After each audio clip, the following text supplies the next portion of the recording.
I'm live. How's it going, everybody? This is Jose Trujillo. This is hammer time. Hammer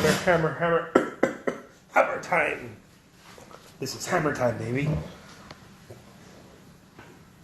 From mi casa to su casa. Mi casa to su casa. This is hammer time. Hammer time. Hammer time. I was doodling last night. Check it out. I was doing some doodles. I'm going to show you some doodles. I was doing some doodles. I was like, ta. I was doing some doodles last night, late into the night. I like this one. It's kind of religious and biblical. Ta.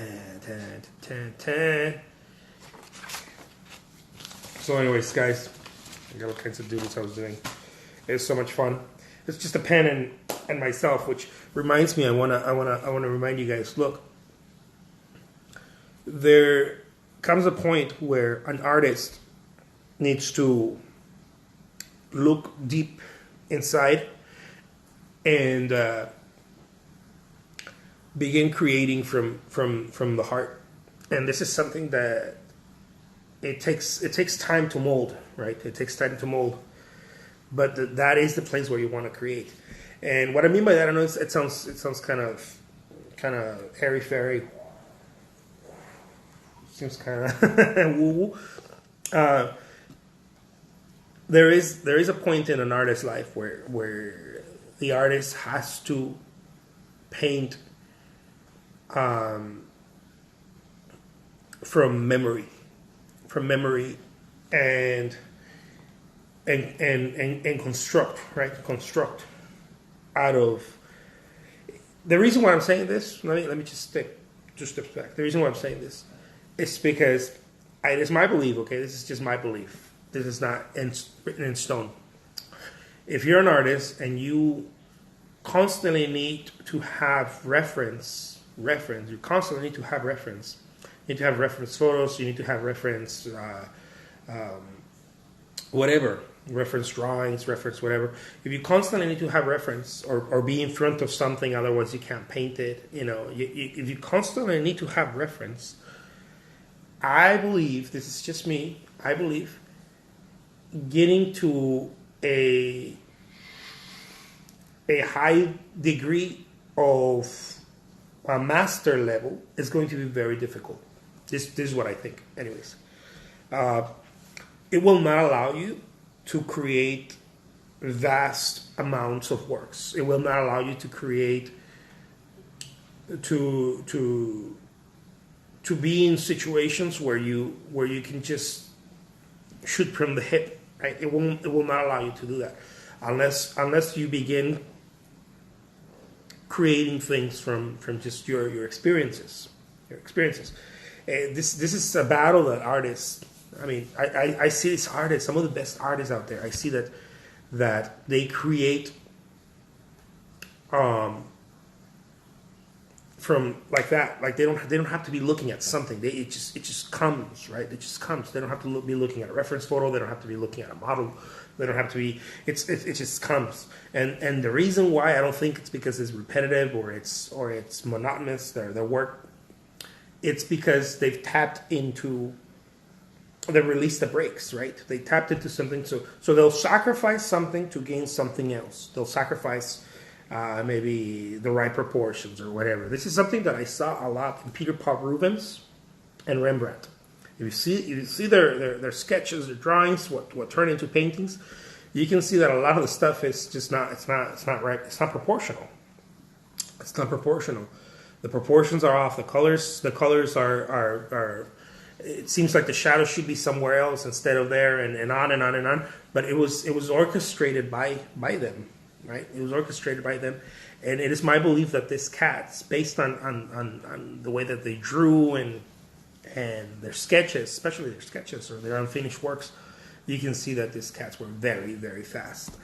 And I believe that it serves two reasons why you need to be fast. One of them is that you get to create more work, and the other one is you get to tap into that. You get to tap into this almost subconscious super monster, super monster. This is something that it's not just doesn't just apply in art, because you're going past you're going past your comfort levels, right? Your comfort level is to go and organize and this and that. I remember listening to this author who said, "I only write about things I know." Right? And I was like, "Oh my god, yeah, you should, right? Write about things you know." And he went on to say, "Because if I don't know something," he's like, "first of all, I don't have the experience, I don't have the authority." He's like, "But if I don't know something," he said, "I have to go then do research and add time to the equation. And now I'm questioning myself because I don't know." And I just went like, man, it's so interesting. It's so important. It is so important as an artist to paint what you know. And this does not mean that you don't go and you challenge yourself and you go to research or this or that. Sure, why not? But paint what you know, right? Paint what you know. One of the things that I practice is that this is how I draw, right? This is how I draw. Did a little biblical scene. But it is what I know. This is what I know. If I have to go and do research on where the water is, the boat, really is that the right proportion, and on and on and on. If I would have to go through research and whatnot, which is something that I used to do when I was younger, and I still do from time to time, on a scene like this, I wouldn't be able to draw it like that, and I wouldn't be able to paint it like that. I will, right? It would have to be something like, well, okay, hold on, let me take my time. So, paint what you know, guys. Paint what you know. What I know is how to create figures like this, because I doodle a lot. Right? I doodle way too much. I think I doodle more than the average person. This is a woman holding a child that's screaming. Right? This is the way that I doodle. This doesn't take me more than like 40 seconds to do, maybe 30 seconds. But it's what I know, right? It's something that I know. And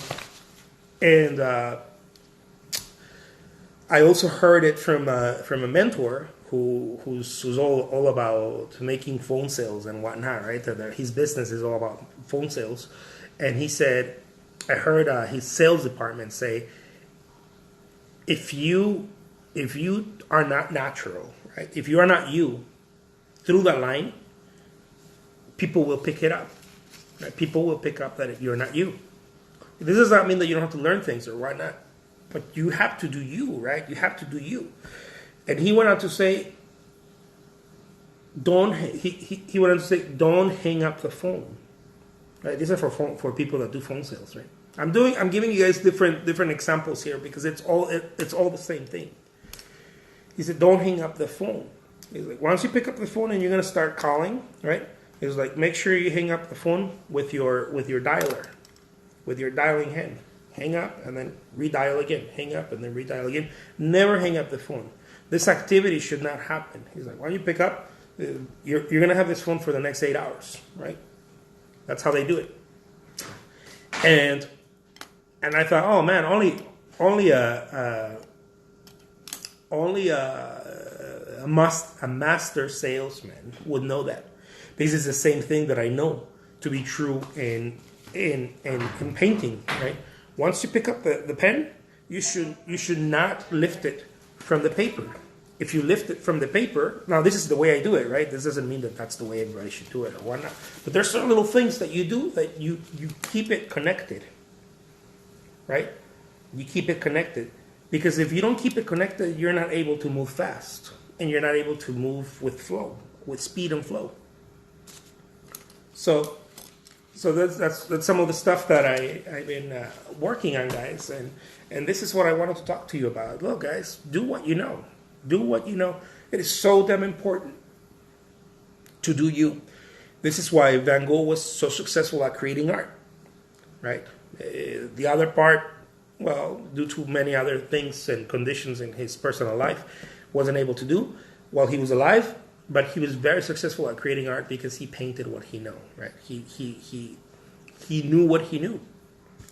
At some point in your life, you have to know what you know, and you have to go with that. You know, if you're preparing, you don't know yet. You don't know yet, or you don't trust yourself. It could be one or the other. Maybe you know you've been ready for a long time, but you still don't trust yourself. And I've noticed that to be true with myself, where I've gotten to a place where I'm like, man, why am I still doing this certain little things, right, that just don't make any sense?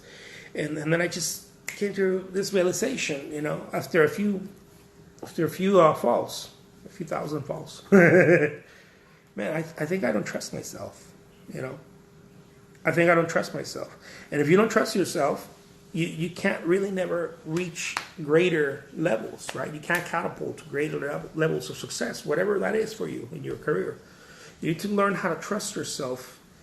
And again,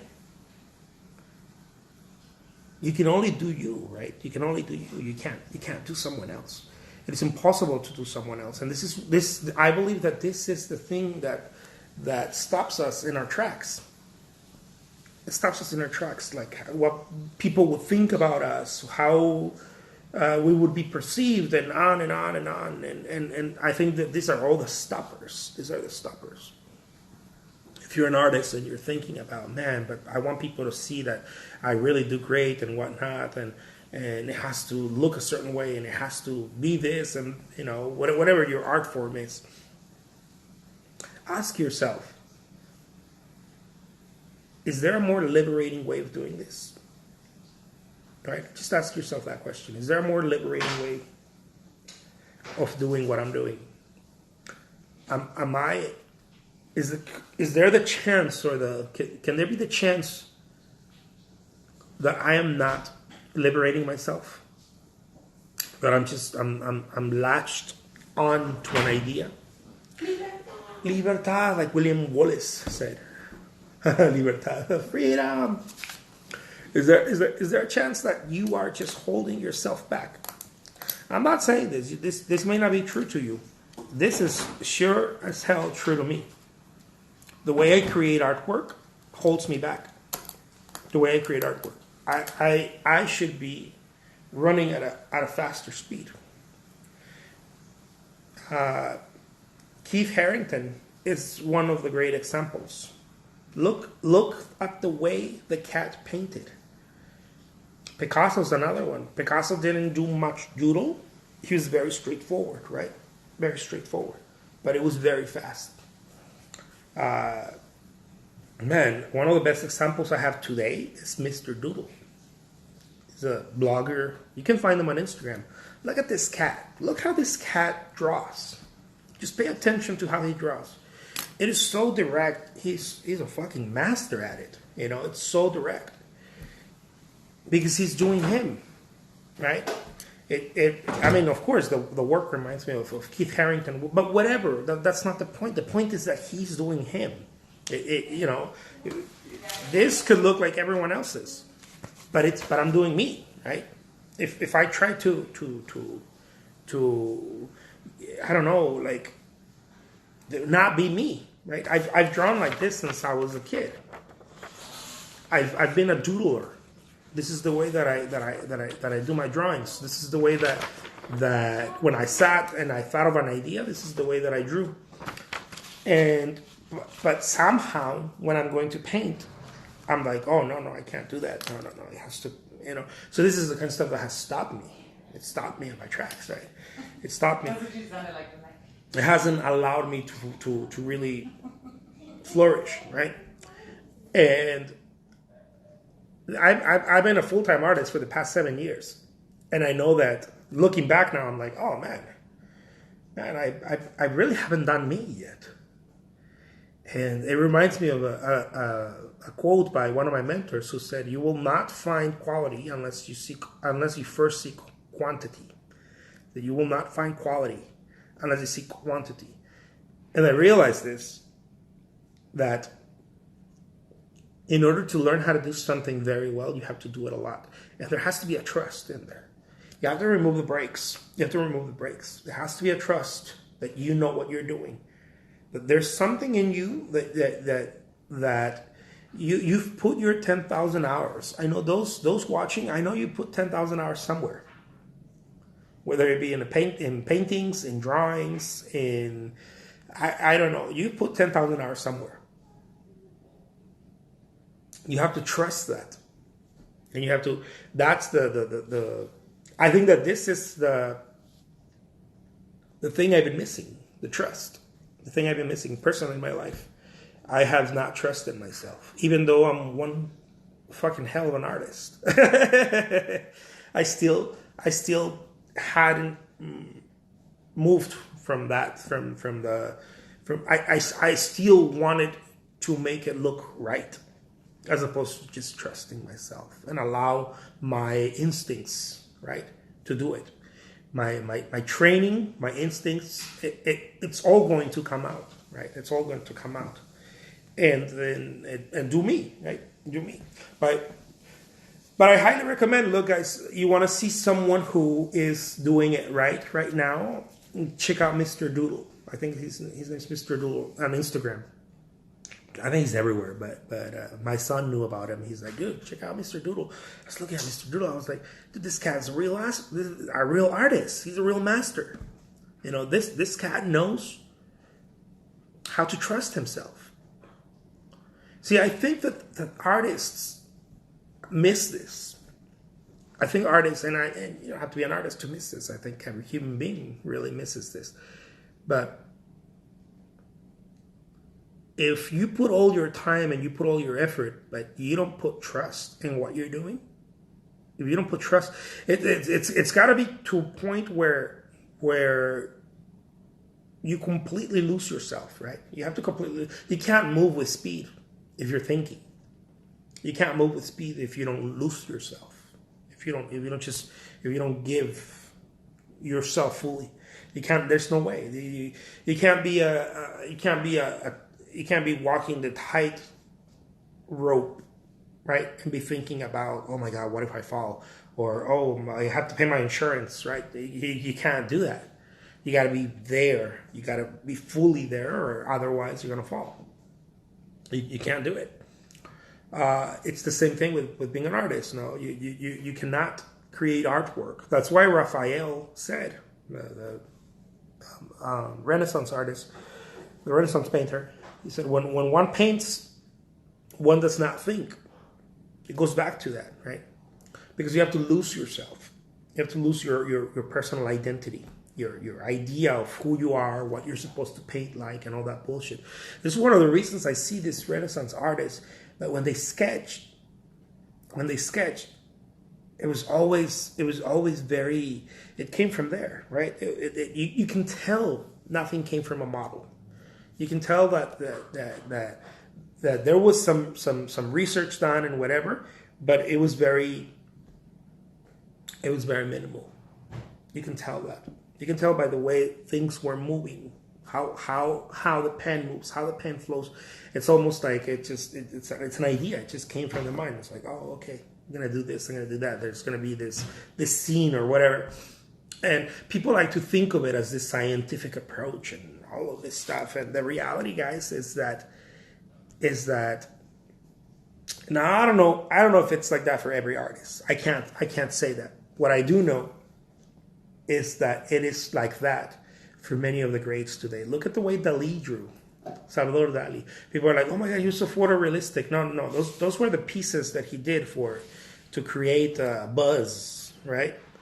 But the stuff that he did on a daily basis, the way he drew when he did his pen drawings, it was a very free flow, a very free flow. It was almost like this doodles happening, right? Like this mental stuff, just whatever.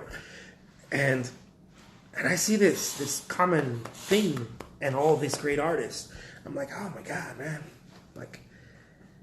I see the same thing when I see a great salesperson or I see a great marketer or whatever. I see the same thing. I see someone who is just great at what they do. It's the same thing. It's this free flow. They're not afraid of showing their their selves because it's not bad, right?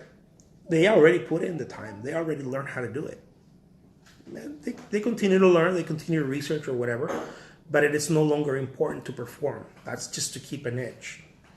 It is no longer important to perform, right? It just, in other words, they're just sharpening the tool, but they are. It's not necessary to perform, right? So this is the thing I wanted to share with you guys. Guys, trust yourself. This morning mindset, this morning hammer time is for you guys to remember, guys, to remember Simba, remember me. Trust yourselves. Trust yourself. You already put the time in there. You already know what to do. You're a badass. You just, fucking thing is that we don't know it. Or if we know it, we're like, yeah, but we don't really trust it. The reality is that everyone's a badass. Everyone has put enough time into something. We've all had. Stevanique says, I'm not an artist, but this is 100% relatable to business. Do what you know. Don't put down your tools. Yeah. Yeah, absolutely. Yeah. I mean, and I think everybody's an artist in their own right? You do something with quality, you're doing it with, on an artistic level, right? You're doing it with quality. And there's many people that think they're artists, but they're not doing it with quality, right? Meaning they're not fully there. They're not putting, awesome. I love that. Thank you, man. They're not putting all of themselves in there. And I think that's the challenge that you're already good.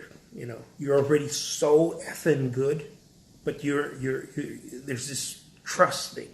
But I can't trust myself. It's like, oh, okay, I got to do this phone call or this or whatever, and I'm like, oh, okay, hold on, I have to go and hold on. I'm gonna give you an example. I'm gonna paint a lion. Okay, what does a lion look like? Okay, I gotta go do research. Let me see what does a lion look like. Oh, okay, and on and on and on. And like, it's like, no, wait a minute, dude.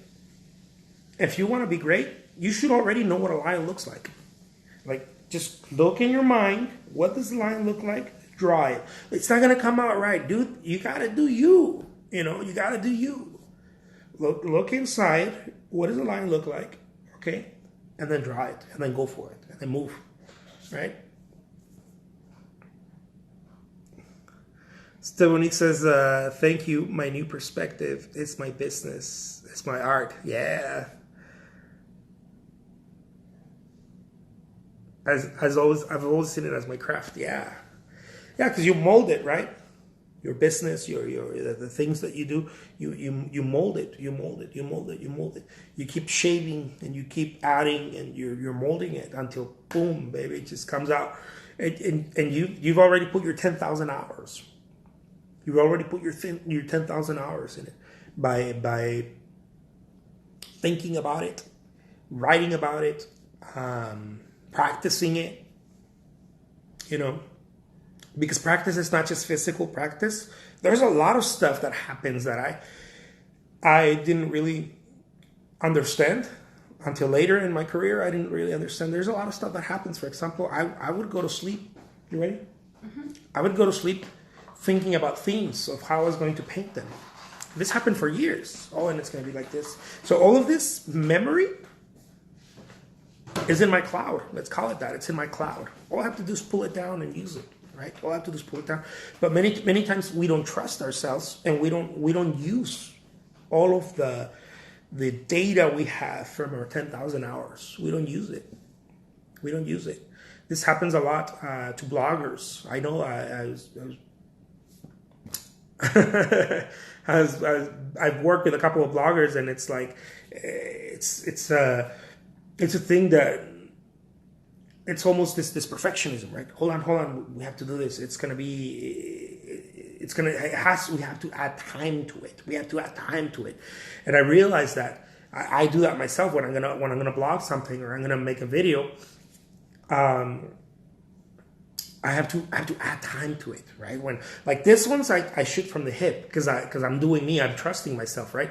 But then I'll do some other ones that are more like workshops, right? And then I'm like, oh my God, hold on, no, I can't do it yet because, and I'm like, dude, what am I doing? People want the information. Don't worry about it, right? People just want the information. People want the honest information. Just be honest, you know. You don't have to have all this other stuff, dude. It'd be nice, yeah, but get started, right? And I have to catch myself doing this because if I don't catch myself, I'll go through. Let's go. I'll go through days, months, and be like, oh my God, yeah, I had to do that workshop, but I never got around it because of this perfectionism, right? I had to do the next thing. So let's go. I'm gonna go have a breakfast with my family, guys. Now we're gonna go to a little place here downtown, a little cafe. Breakfast time, baby. Breakfast time. I hope that you guys found this helpful, useful, and to serve as a reminder. Look, guys, just trust yourself. You want to trust yourself. You want to be able to put yourself in a place where, in a mental place, right? In a mental place where you already know what you're doing. You already, because you do, and this might mean sacrificing something. You have to sacrifice something. So this might mean sacrificing the idea you have of yourself, because we have ideas of ourselves that are not true, right? We have ideas like, oh my God, things should be done this way. Those are just ideas. That's not going to pay. First of all, most of the things are never going to pay. Right? Do you have the keys? Yeah, but the car keys are right here. Yeah, but I'm coming back up here right now. Okay, I'm gonna get my back up. Come on, Daniel. Oh, he's in the bathroom. Oh. Got it. Are you in the bathroom? Oh, this door's just closed. Oh, okay. So I'll leave you guys with that. Take care, and I'll talk to you guys soon. All right? Peace. Hey, you did not pick up your clothes.